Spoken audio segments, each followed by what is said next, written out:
Halo guys, welcome back again to my channel. Bersama saya Hansen di sini, dan seperti biasanya setiap harinya saya akan membuatkan video seputar cryptocurrency. So bagi teman-teman yang tertarik seputar cryptocurrency, boleh langsung like dan subscribe. Jangan lupa juga untuk hidupkan lonceng notifikasinya supaya nggak ketinggalan update terbaru seputar cryptocurrency. Oke, hari ini saya akan membahas sebuah topik yang lagi hangat-hangatnya dibicarakan oleh para investor cryptocurrency. Pastinya juga teman-teman banyak yang request, "Bang, bahas Grayscale bang, unlock Grayscale. Apakah akan ngedam, apakah akan ini itu, pokoknya seputar Grayscale semuanya." Oke, hari ini saya akan membuatkan video soal pendapat saya terhadap hal itu. Kemudian juga pastinya kita akan update soal analisis teknikalnya Bitcoin. Jadi langsung aja kita mulai videonya. Let's go. Seperti biasa kita akan mulai dari CoinMarketCap dulu. Secara global hari ini market cap crypto ada di angka 1,37 triliun dolar atau turun 1,96%. Bitcoin sendiri ada di harga 32.800-an. turun 1,28%. Ethereum ada di harga 2115, terkoreksi cukup dalam ke sebesar hampir 5% ya. Binance ada di harga 308 dolar atau turun 3,5%. Cardano di 1,33 dolar, turun 3% juga. XRP ada di harga 0,6 dolar, turun 3% sama. Dogecoin ada di harga 0,2 dolar atau turun 5,87%.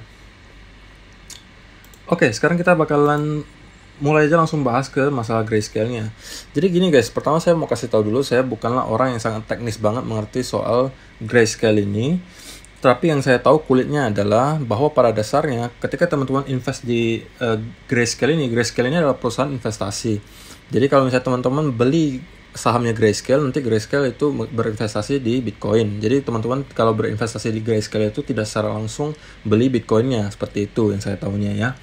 Nah, dan juga ada sebuah data yang mungkin sebagian dari teman-teman yang belum tahu. Teman-teman hanya mungkin ngelihat beberapa hari ini banyak sekali orang berbicara soal Grayscale unlock yang bakal ngedam Bitcoin sampai 20%, ada yang bilang 30%, pokoknya sampai di bawah 25.000 intinya. Atau di bawah 30.000. Jadi banyak orang ekspektasinya sudah sampai ke sana. Nah, saya perlu kasih tahu ke teman-teman, ini saya bahasnya secara logika aja guys ya. Pertama gini, sekarang kita lihat dulu aja, ini adalah chart di mana ini adalah Grayscale Bitcoin Trust Unlock. Jadi ini adalah tanggal-tanggal di mana Grayscale ini unlock trustnya Bitcoin. Jadi pada dasarnya kalau misalnya teman-teman beli sahamnya Grayscale dan Grayscale berinvestasi di Bitcoin, teman-teman nggak bisa jual kapanpun teman-teman mau. Tapi kalau misalnya teman-teman investasi di Grayscale, teman-teman di lock up dananya selama 6 bulan. Jadi selama 6 bulan, misalnya teman-teman belinya Januari, beli trustnya Grayscale itu di bulan Januari, teman-teman nggak bisa menjual langsung misalnya di Februari atau Maret, tapi harus tunggu dulu selama 6 bulan. Makanya itu ada lock up periodnya.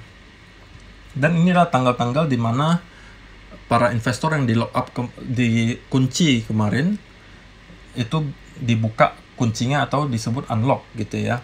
Nah, ini adalah tanggal-tanggalnya, dan ini sudah terjadi dari bulan-bulan sebelumnya juga ada namanya Grayscale Bitcoin Trust Unlock. Jadi ini bukan hal yang pertama terjadi.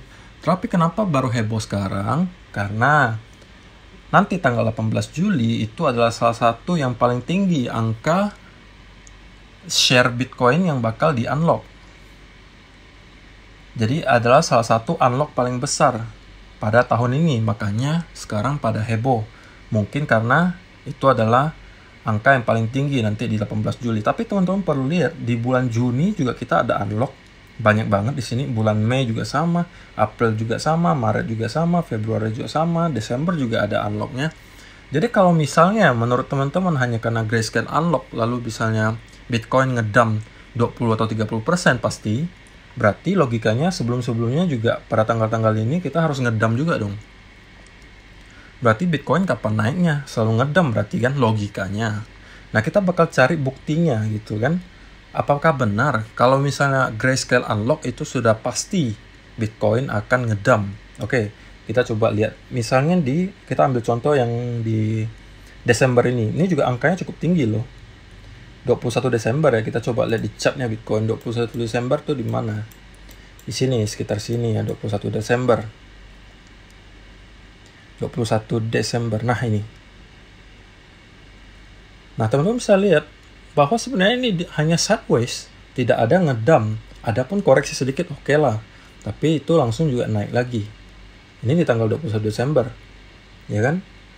Ambil lagi contoh yang lain, misalnya di sekitaran, ini kan pertengahan Februari, antara 1 Februari sama 17 Februari, berarti ada di sekitar tanggal 8 atau 9 Februari mungkin ya. Oke, kita coba cari 8, 9 Februari. Nah, di sini malah naik kok. Padahal ada grayscale unlock. Ya kan?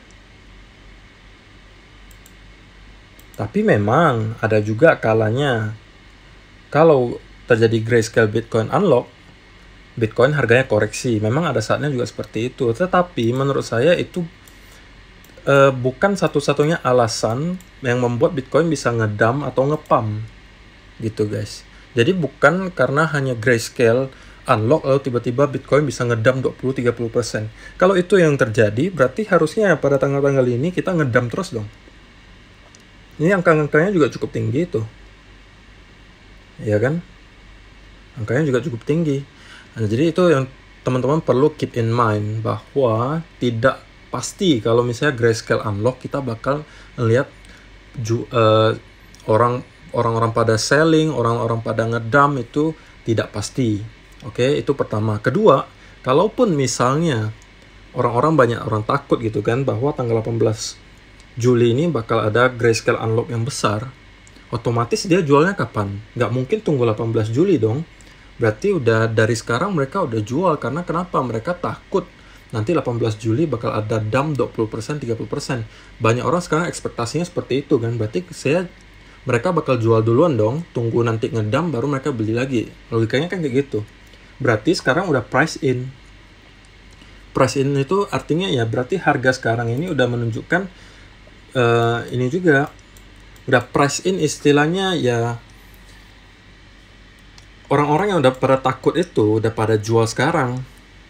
Jadi pas sudah hari H ya tidak akan ada efek yang terlalu signifikan menurut saya.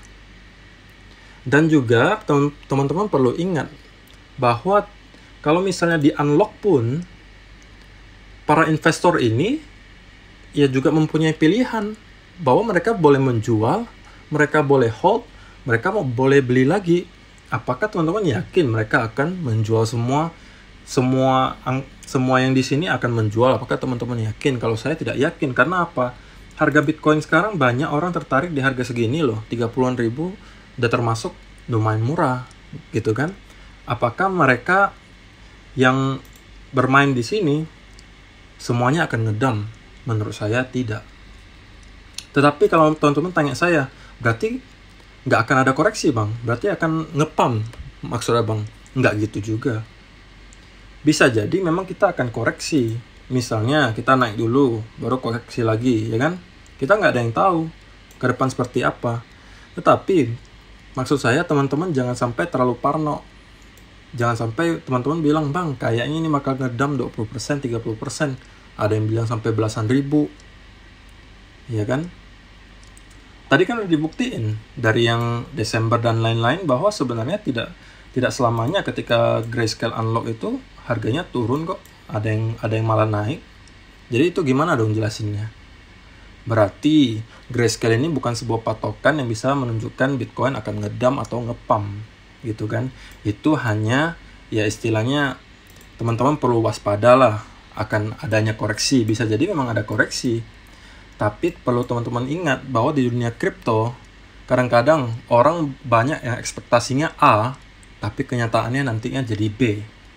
Gitu kan? Banyak orang ekspektasi nanti B, ternyata A. Nah, itu juga teman-teman perlu camkan di benak teman-teman. Oke?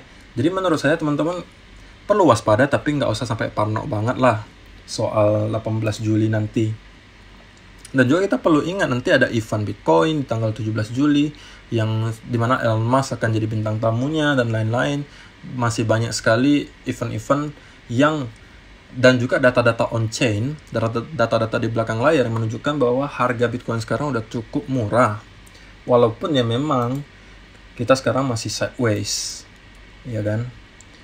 Oke, itu adalah pendapat saya soal grayscale, ya kan? Sekarang kita langsung aja bahas ke soal teknikalnya dulu secara short term ya. Saya menemukan pola yang sama ini, guys.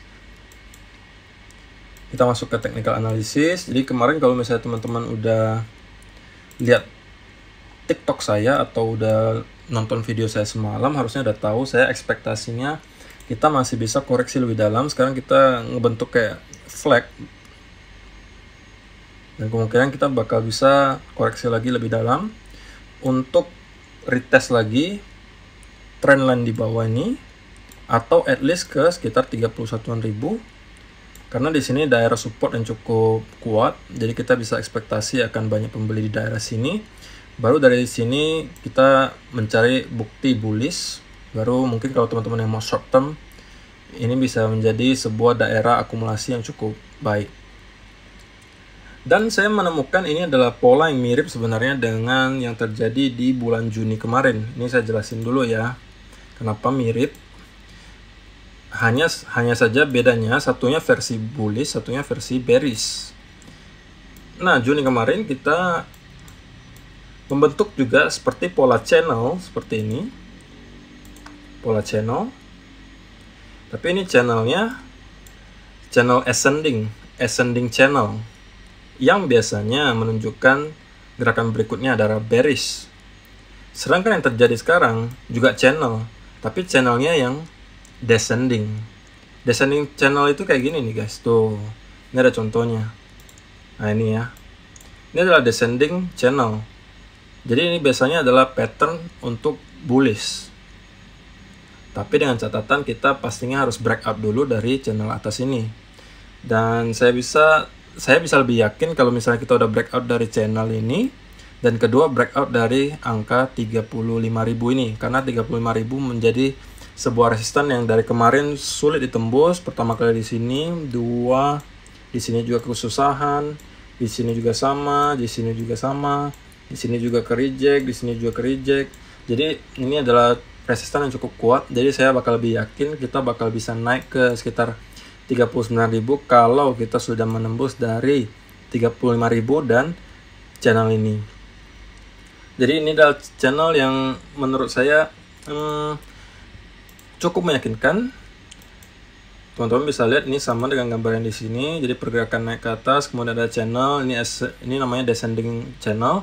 Kemudian pergerakan selanjutnya adalah naik. Nah, ini juga sama, tetapi bisa jadi dalam short term, seperti yang tadi saya bilang, kita bakal retest dulu ke bawah, baru nanti kita akan retest lagi di atas. Jadi tugas kita bukan menebak-nebak apa yang akan terjadi hari ini, besok, lusa. Yang penting kita adaptasi aja guys. Kalau misalnya nanti udah turun ke bawah, ya kita lihat lagi apakah udah ada momentum bullish dan ada bukti bahwa bullish sudah mengambil alih. Misalnya double bottom, seperti yang saya jelasin kemarin. Misalnya double bottom, atau misalnya turun, kemudian ada reject ke atas, kemudian ada flag, baru naik lagi. Nah, jadi kita adaptasi aja. Teman-teman juga nggak perlu terlalu setiap hari mandangin chartnya, lalu harus tahu kira-kira 1 jam kemudian bakalan turun apa naik bang. Ya saya juga nggak tahu guys. Saya cuma taunya beradaptasi dengan pola yang tercipta selanjutnya. Tapi kalau teman-teman pengen lebih update, biasanya saya langsung buatin kalau misalnya ada pola yang menarik, atau misalnya ada kesempatan, ada peluang, saya biasanya update duluan di TikTok sebelum di YouTube. Jadi kalau misalnya teman-teman pengen, langsung aja follow YouTube saya, pastinya subscribe dulu channel ini, dan juga follow TikTok saya yang akan saya kasih linknya di kolom komentar, di kolom description box di bawah, oke? Jadi saya rasa untuk video hari ini cukup dulu. Semoga bermanfaat video hari ini dan menjawab semua pertanyaan teman-teman soal grayscale. Jadi saran saya jangan terlalu parno aja, cukup waspada tapi nggak usah terlalu parno. Karena ini bukan hal yang baru terjadi, sebelum-sebelumnya juga udah ada unlocknya, cuman memang angkanya yang 18 Juli ini cukup besar, mungkin itu yang membuat heboh orang-orang, oke? Terima kasih udah nonton, kalau bisa bantu saya like dan share, terima kasih, dan kita akan bertemu lagi di video berikutnya, bye-bye.